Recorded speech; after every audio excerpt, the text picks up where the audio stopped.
शिवाय मार्गाशी झालेली दुरवस्था आहे। ह्या संदर्भात आपण कित्येक वेळा अधिकारी असतील, प्रतिनिधी असतील, सर्वांना पत्रव्यवहार केले। मागील 10 वर्ष पाठपुरावा केला जातोय, अनेक जण करतायत, मी एकटाच करतो असं नाहीये, पण अधिकारी झोपेतच स्वयं का करतायत? पाठपुरावा करून पण फक्त तारीख दिली जाते, निवडणूक आली की पुढच्या निवडणूक होताच आचारसंहिता संपल्यावर करू असे सांगण्यात येते, पण त्या रस्त्याचे काम काही होत नाही। त्यामुळे आपण येत्या 20 जुलैला रस्ता रोको आंदोलन करणार आहोत। त्या रस्ता रोको आंदोलनासाठी आज पत्रकार परिषद घेतलेली आहे।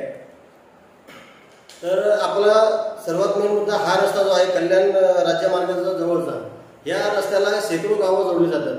या हा रस्ता बनवण्यात आला तर या रस्त्यामुळे नेरळची जी 70 ते 75% वाहतूक कोंडी ही पूर्ण दूर होणार आहे। या संदर्भात आपण आमदार महोदयांना पण 2-3 वेळा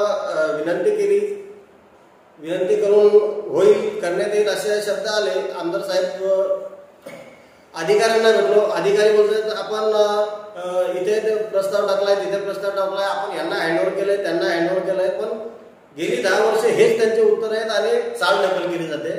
त्यामुळे आपल्याला ही वेळ आली। नमस्कार। आज सर्वसामान्य कार्यकर्ता म्हणून मी गोरख शेठ आपला पेशवाई रोड होणाऱ्या दुरवस्था झालेल्या रस्त्यामुळे पत्रकार परिषद घेतोय। त्यासाठी आपण सर्व पत्रकार बंधू या ठिकाणी वेळात वेळ काढून हजर झाल्याबद्दल सर्वांचा मी आभार व्यक्त करतो आणि धन्यवाद बोलतो। आपण या ठिकाणी पत्रकार घेण्याचे कारण एकच आहे, येताना आपल्याला सर्व पत्रकार बंधूंना रस्त्याची अवस्था कळलेलीच असेल। आता हा जो नेरळ पेशवाई मार्गाशी झालेली दुरवस्था आहे, ह्या संदर्भात आपण कित्येक वेळा अधिकारी असतील, प्रतिनिधी असतील, सर्वांना पत्रव्यवहार केले। मागील 10 वर्ष पाठपुरावा केला जातोय, अनेक जण करतायत, मी एकटाच करतो असं नाहीये, पण अधिकारी झोपेतच स्वयं का करतायत? पाठपुरावा करून पण फक्त तारीख दिली जाते, निवडणूक आली की पुढच्या निवडणूक होताच आचारसंहिता संपल्यावर करू असे सांगण्यात येते, पण त्या रस्त्याचे काम काही होत नाही। त्यामुळे आपण येत्या 20 जुलैला रस्ता रोको आंदोलन करणार आहोत। त्या रस्ता रोको आंदोलनासाठी आज पत्रकार परिषद घेतलेली आहे। तर आपला सर्वात मेन मुद्दा हा रस्ता जो आहे कल्याण राज्य मार्गाचा जवळचा, या रस्त्याला शेकडो गावं जोडली जातात।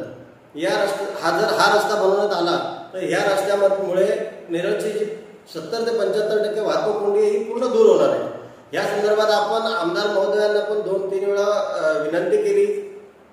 विनंती करून होईल करण्यात येईल असे शब्द आले। आमदार साहेब अधिकाऱ्यांना भेटलो, अधिकारी बोलतात आपण इथे प्रस्ताव टाकलाय, तिथे प्रस्ताव टाकलाय, आपण यांना हँडओव्हर केलंय, त्यांना हँडओव्हर केलंय, पण गेली 10 वर्ष हेच त्यांचे उत्तर आहेत आणि चालढकल केली जाते। त्यामुळे आपल्याला ही वेळ आली।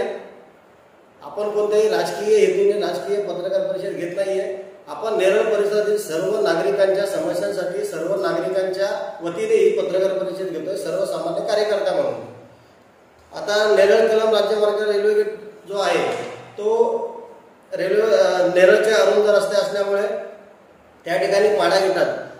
सर्व शाळेच्या बस असतील, विद्यार्थ्यांना रोज 40-45 मिनिटे शाळेत जायला उशीर होतो। त्याला कारण एकमेव एकच की नेरळ पाडा गेटामध्ये होणारी वाहतूक, या वाहतुकीचं सर्वांना सकाळी आणि संध्याकाळी रोज 1-1.5 तास म्हणजे तीन वेळा गाड्या जातात, तिन्ही वेळा 30-35 मिनिटं वेळ जातो। या दरम्यान जर त्या रस्त्यातून एखादी ॲम्ब्युलन्स गेली तर ती ॲम्ब्युलन्सला पर्यायच नसतो, त्यामध्ये अडकलेले असतात। या सर्वांना जबाबदार आहेत स्थानिक लोकप्रतिनिधी आणि अधिकारी यांच्या मार्फत कित्येक वेळा आपण प्रस्ताव टाकला, मागणी केली की हा रस्ता आपण बनवण्यात आलेला नाही।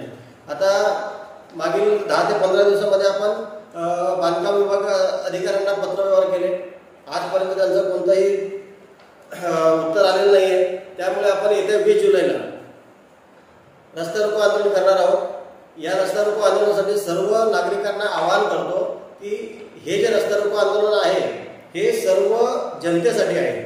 या ठिकाणी कोणताही राजकीय पुढारी नसणार आहे, सर्वांनी उपस्थित राहा एक सर्वसामान्य नागरिक म्हणून। या रस्ता रोको आंदोलनाला सर्वांनी प्रतिसाद द्या, जेणेकरून अधिकाऱ्यांचे जे मूग गिळून बसलेले आहेत आजच्या तारखेला, गेली 10 वर्ष पत्रव्यवहार करून सुद्धा ते काही काम करत नाहीयेत, त्यावर आपण आळा बसू शकतो. किमान आपल्या इथे फार्म हाऊसेस आहेत, रिसॉर्ट आहेत, या सर्वांना जोडला जाणारा हा रस्ता आहे.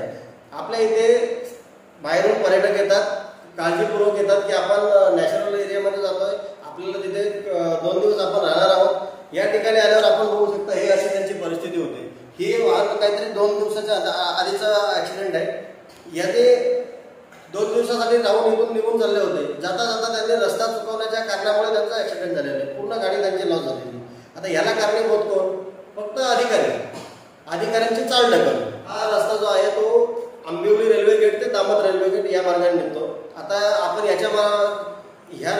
हा रस्ता बनवला जातोय तर किमान नेरळच्या अरुंद रस्ते असल्यामुळे नेरळमध्ये जी वाहतूक कोंडी होते ती 70 ते 75% ही निश्चितच होणार आहे. आणि दामत गेट ज्यांना कर्जतला जायचे ते आंबिवली गेटातून निघून जाते, ज्यांना बदलापूरला मुंबई मार्गे जायचे ते दामत रेल्वे गेटातून जाते. चौक ते द मॉर्निंग कॉम्प्लेक्स पर्यंत रस्ता बनवला गेला. त्याच्यानंतर 2.5 ते 3 वर्ष झाले याच्यावर दुर्लक्ष केलं जात आहे. तेव्हापासून पाठपुरावा करतोय की हा रस्ता पूर्ण करा, पण तारखावर तारखा, तारीख पे तारीख, त्याशिवाय याच्यावर काही कोणतंही उत्तर आलेलं नाहीये. आणि जो 355 मीटरचा ते सांगतायत हा फक्त साईबाबा चौक ते द मॉर्निंग कॉम्प्लेक्स पर्यंत बनवलेला आहे. त्याच्यापुढे त्यांनी कोणतंही काम केलेलं नाहीये. त्यावेळेस हा रस्ता बनवण्यात आलेला होता. त्याच्यानंतर या रस्त्यावर एकदाही कार्पेट टाकलेलं नाहीये की एकदाही त्याच्याकडे कायम दुर्लक्ष झालेलं आहे. ज्या टायमाला सुरेश दादांनी हा रस्ता बनवला होता त्या टायमाला जर आज हा रस्ता नसता तर नेरळ मध्ये किमान 2.5 ते 3 तास रेल्वे गेटामध्ये लोकांना तिथे त्रास सहन करावा लागला असता.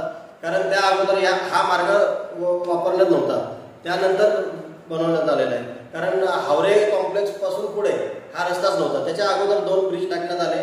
2 ब्रिज टाकल्यानंतर हा रस्ता बनवला आहे. कारण उपोषण करा, स्थानिक नेरळ परिसरातील अनेक नागरिक या आंदोलनाला सहभागी होणार आहेत. येत्या 20 जुलैला रविवार रोजी साईबाबा चौकात आपण रस्ता रोको आंदोलन करणार आहोत. या रस्ता रोको आंदोलनाला सर्व नागरिकांना आव्हान आहे. हा रस्ता सर्वांसाठी, हे जे काम आपण करतोय ते सर्वांसाठी करतोय. सर्वांनी येऊन सामील व्हा. सर्वसामान्य नागरिकांच्या हितासाठी हे काम आहे. सर्व नागरिकांना आव्हान असेल की सर्वांनी एकत्र या आणि 20 तारखेला आपण यावर मार्ग काढूया.